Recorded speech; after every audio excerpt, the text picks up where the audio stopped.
Hey, today I've got two of my clients with me. This is Lori. She's been with me for about 1.5 years, and this is Jason. Jason's been with me for about 3 going on 4 months now. We're going to go through a leg workout today. It's more or less like an assessment, what I normally take clients through on the first time, just to see what their body mechanics look like, to see if they've got a dominant side that's taken over. And then from this workout, we're going to be able to adjust the program to safely and efficiently get them on their way. All right, we're going to start off with body squats. Jason's set up in a position. He's got his feet shoulder width apart.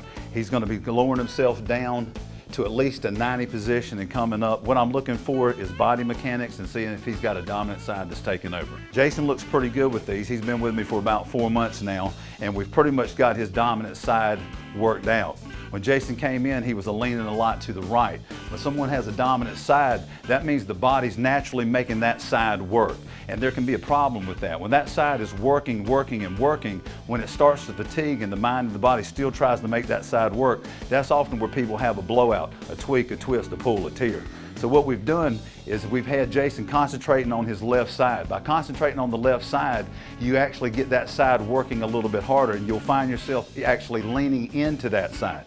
By doing so, through the course of the next 8, 9, 10 sessions of legs, you will get that dominant side worked out to where you're equal on both sides, and you'll be a lot more safer and a lot more efficient. Now, Jason's gone through about 20 body squats. Those look really good. One of the things you always want to keep in mind when doing a body squat is most people want to get on the balls of their feet and push through their toes. When doing so, you send all the energy down the quadricep. What I often like to get my clients doing right off the bat is to spread their feet far enough that they can keep their heels flat to the ground. By pushing through your heels, you're going to send the energy to the quads, which is the front of the legs, to the hamstrings, which is the backs, and up to the gluteus maximus, which is the butt. Now we got the 20 body squats in, we're going to go into a lunge. Jason, I want you to step back, put your feet together, and I want you to put your hands on your hips. The purpose for putting your hands on the hips is just to keep your balance. Often when people go to do a lunge, an arm can weigh anywhere from 8 to 10, 12 pounds. If it's slinging, it's going to throw your body off. So I want to get those locked in stationary, which is on the hips. And by coming out and driving back, you'll be a lot more safer, a lot more efficient in your lunge. Jason, why don't you go and take it over from here? One of the things I like to bring to my client's attention when doing a lunge, you never want your knee to exceed past the toe. As Jason's stepping here, he's getting a long enough stride that it's coming up to about equal with the toe, and that's perfectly fine. But when the knee gets out past the toe, it's almost like the muscle lets go and the knee joint starts carrying all the pressure, and you can have some discomfort and sometimes, in the worst case scenario, tear something up. Jason's looking really good with these lunges. He's getting a good enough stride. He's driving back off the lead leg. You'll find that the harder you drive off the lead leg, the easier it'll be to get back into your starting position and stay in balance. By Jason keeping his body upright, he has actually activated the core. A lot of times when people go to a gym setting, they use a lot of the equipment. One thing about the stationary equipment in a gym, you take your #1 asset right out of the scenario, and that's your core. Here at Solution Fitness, we want to start on the inside of the body and work our way out. I'm never really interested in how much weight somebody can push or pull. I'm more interested in how much weight they can safely and efficiently control through the positive as well as the resistant motion. Jason, is that about 20 right there?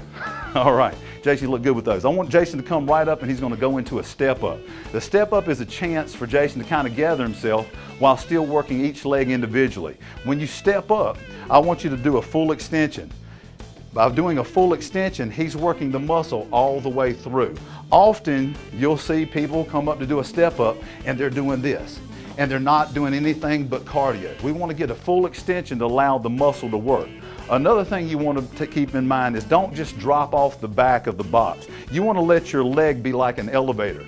The leg is taking him up, and this leg is lowering him down. He's not just falling off the back. You want to use some safe and controlled motions. We're going to do 20 of these. He's probably somewhere along 18, 19, and 20. Good job, Jason. I want you to step on back here. Now we've gone through 3 different exercises. We've done the body squat.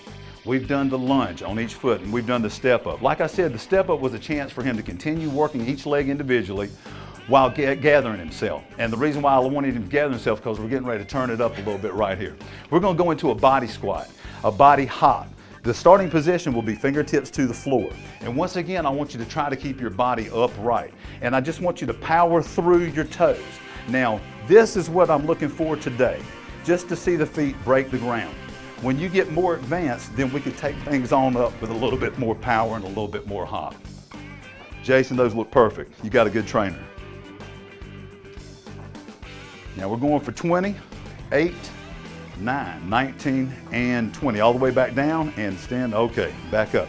All right, one of the things Jason did right there that I try to often keep my clients from doing is that's catching yourself on your hop. You want to let your legs absorb the weight, so when you come up, always take it right back down and then stand up. Now that we've gone through the 4 exercises, we're going to do something to work the core, the hip flexors, his balance and agility.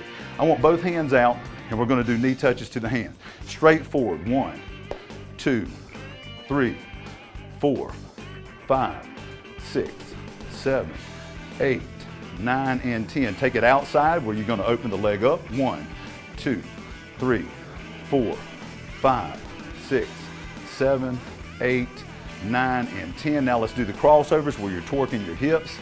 1, 2, 3, 4, 5, 6, 7, 8, 9, and 10.